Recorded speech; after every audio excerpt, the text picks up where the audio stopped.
Yo, what's up guys, and welcome back to a brand new video on the channel and a brand new episode of our MotoGP25 Career Mode. Episode 2 today here at Argentina. Make sure to check out episode 1 in Thailand if you haven't already, because that was a pretty darn good race, I have to say. From start to finish, the fight through the field and everything was pretty good, and hopefully we can continue that momentum here in Argentina.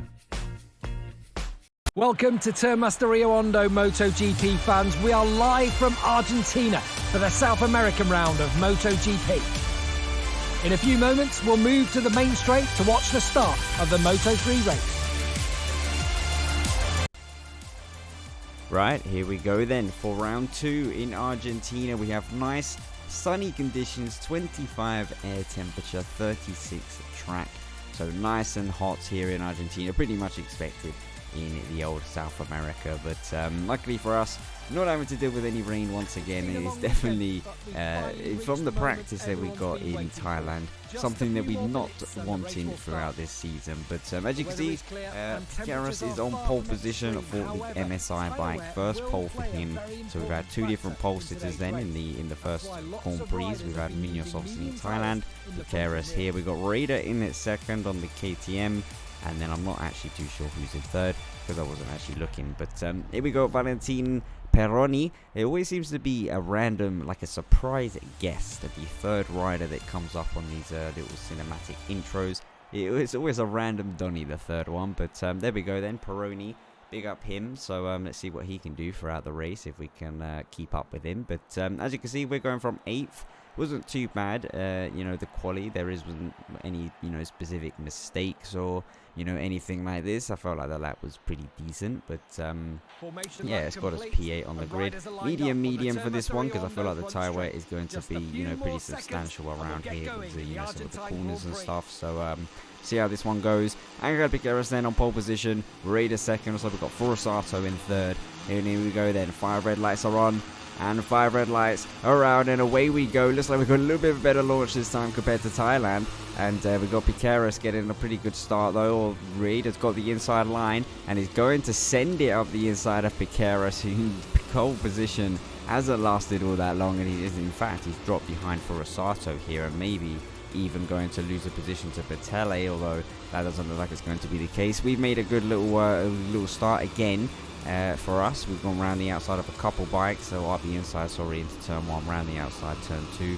But here we go then. We've got a pretty good line through that, coming onto this straight. The AI seems to do something a little bit odd through those, couple corners, and it's definitely something that we're going to be, trying to take advantage of throughout this Grand Prix. And, we just need to take advantage of any moments like this that we can find throughout the calendar. Because obviously there are going to be tracks where we are going to get absolutely battered in this. But P8 then, we have managed to retain our grid slot. So maybe not as amazing start, as Thailand. But, at least we didn't go backwards as we're trying to fight Munoz. So you're trying to hang it around the outside, but that isn't going to work, as the race winner not having an easy time here in Thailand. And in fact, he's not got a good run here, and we're going to go up the inside into turn 9. It's going to get a little bit tight with the front wheel, back wheel malarkey, but luckily for us, he does roll out of it, and we do get that P7 and can focus now. We're trying to catch Petele ahead. We've lost a lot of time to the leading pack here in this opening lap, so it's not been amazing for us. But looks like Raider is going to be the leader for the first lap here in round 2 over Kelso and Forsato on the Team Asia bike, who's going pretty well. He seems to be heavily carrying that team and Honda at the moment, although Leopard are not doing too bad here. We've got Fernandez up there. Right up behind Piqueras, who's had a little bit of a mare on that, opening lap. He's lost 3 places from pole position, so definitely not what he was wanting, as he looks like he might even lose the third there into 4th place. With Fernandez trying to go up the inside, doesn't look like he's made that one stick though. As we go for a little bit of a different line here, and as you can see, we do gain a substantial amount, as you can see here in this camera angle. We're significantly closer now to that leading group, and we've pulled away quite nicely from that group behind with Munoz now. He's lost the position to the CF motorbike of Kiles. But yeah, we've got a little bit of a different rung-in at the front here. The ones that seem to dominate the first race are not doing so well here in Argentina. which is interesting. But we're trying to go up the inside of Petele through this fast left-hander. Definitely hard on the tires through there. And this corner is also pretty tricky. Turn 7 is one that I do struggle on. Maybe not so much in Moto 3, but in the higher classes, that corner is a bit of a demon. And this whole section here is all just a bit of a demon too. But as you can see, we've got the AI all sort of going side by side here and losing a lot of time with each other, which has helped us out significantly. The gap that we had to catch up to the leading group coming onto this second lap, or at the same point of the track, is looking a lot better. We're feeling a little bit better about ourselves now, although Petele has something to say about that and comes up the inside. We do slot in behind him and in front of Killes, luckily, so we don't lose 2 places. But Killes actually setting the fastest lap of the race there behind us, so he's the one with the serious pace at the moment as we send it back up the inside of Petele, but up into turn 1 on the MT bike. But Killes is the one with the form on the CF motorbike, so it's going to be interesting to see if maybe he is going to try to charge forward with us to that leading pack that we need to catch up now, because we're getting involved in all these battles with everyone and we're sort of losing time. But luckily for us, like I said at the start, that corner, the AI, I think they're just programmed wrong, or something is going on there. They're taking an awful line. The amount of time they lose is ridiculous. And as you can see now, we're going side by side with Piqueras, trying to go around the outside. A little bit audacious here from us, and he does run us out a little bit wide. We have a little bit of a wobble as we got everyone going side by side here. The Team Asia bike going with the KTM bike, and I think Fernandez is now leading this Grand Prix. He is indeed on the Leopard and trying to pull a gap now as everyone's going side by side. Kelso up the inside of Forsato, Piqueras out wide. We're trying to get the run up the inside of Piqueras on our bike, on the boat bike. Where's our teammate in this whole shenanigans? He's not up here to help us. In fact, none of us really have any teammates if you look at this group, apart from the MT bike.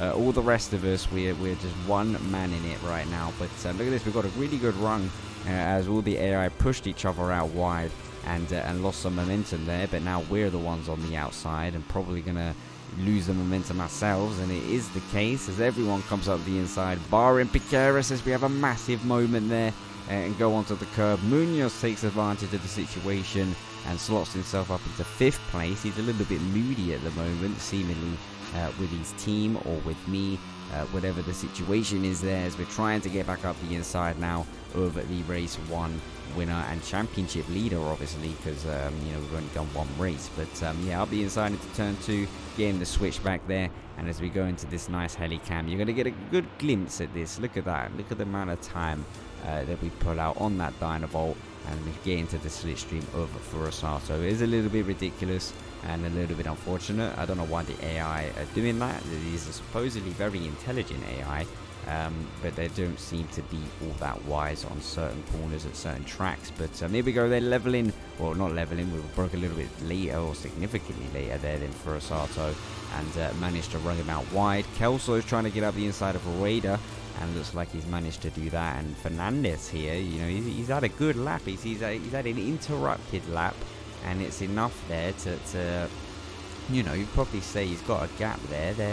Maybe he's not really gonna have to be worrying about anything. It's gonna be hard to get any form of serious slipstream effect from this far back, as Rueda has a little bit of a moment there on the curbs, which might allow us to get the momentum into this last corner. We haven't had the best of last couple corners in this Grand Prix. We've sort of been on the wrong line every time coming into here, but this time round we're not going to have anyone coming up our inside, or at least it doesn't look like it coming into the corner.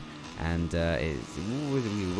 we almost spoke a little bit too soon there. We did have Forsato come up, tried to come up the inside as we slightly cut that corner again. That is our second warning now. The first one, we didn't really gain anything, obviously, with that massive moment, but that one was a little bit worse as we go up the inside of Rueda.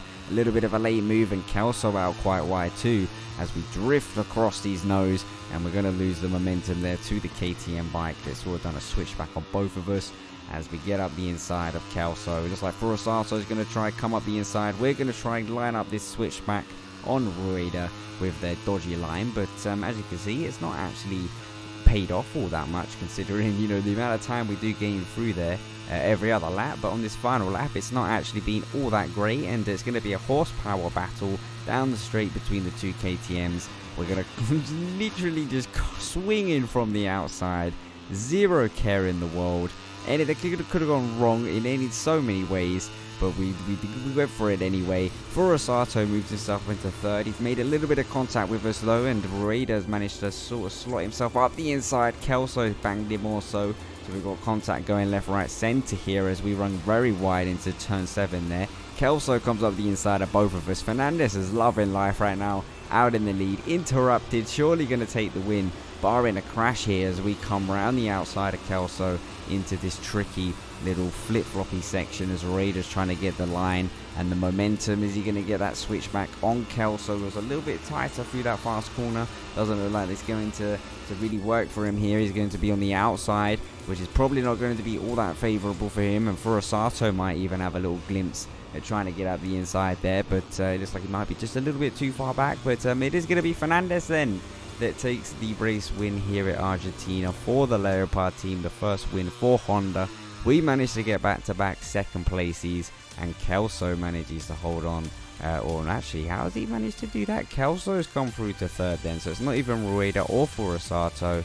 It is Kelso that gets the podium there. So we've got Munoz in 6th, Piqueras 7th, Foggia 8th, Gilles 9th, and Pini, I think it was, in 10th. Championship standings though, look at this. We lead the championship, albeit by only 2 points over Fernandez, who took the race win there in Argentina. Munoz in 3rd with the race win in Thailand. But due to our consistency, we managed to lead the championship, which is not what we maybe expected coming into the season as a rookie, but we'll definitely be taking it. And team championship wise, unfortunately, because our teammate isn't quite competitive as of now anyway, unfortunately it is still Liquimoli that lead the way there. But here we go then, back in Parc Ferme. Got a couple different riders in here. We've got Kelso in here, we've got Fernandez in here, so yeah, it's going to be hopefully consistency is going to be the key to maybe winning this World Championship. Points make prizes, as a legend once said. But back-to-back podiums, they're not quite the first place, the top step of the podium, but still silverware for the bike we have, I think is pretty good. And hopefully KTM are seeing this and thinking we need to get behind this team and behind this rider, and focus all the upgrades on myself and none of the other KTM bikes, because I feel like if they were to do that, we might be able to deliver some really good results. But here we go then. They're just asking us about the previous suggestions. Obviously in the previous episode we asked them to improve the engine, and they're just asking us what it's all about, and we're just going ahead and telling them to basically just continue doing what they need to do with the engine. And we're struggling to close the gap, we're losing time, we're in the slipstream, but we're still not gaining, and it's unacceptable. We need a little bit more, because we're even losing out to other just KTM bikes. So if we could just be given a better setup or whatever, that would be great. But let's see what our teammate is saying then. Second place will surely serve as motivation for me and the whole team to do a better race in Texas. Hopefully, yeah mate, we need you to start scoring some points. I want to fight for this Team World Championship, and it's going to be very hard to do as a one-man army. But we're going to, like I say, keep it in high spirits with the teammate and keep everyone smiling. But yeah guys, that is it for today. Episode 2 here in Argentina. We are going to be going episode 3 in America, and we are going to be uploading the America episode, I think, tomorrow. So make sure you tune in, leave a like and subscribe for more content as always, and I'll see you with a brand new video very soon.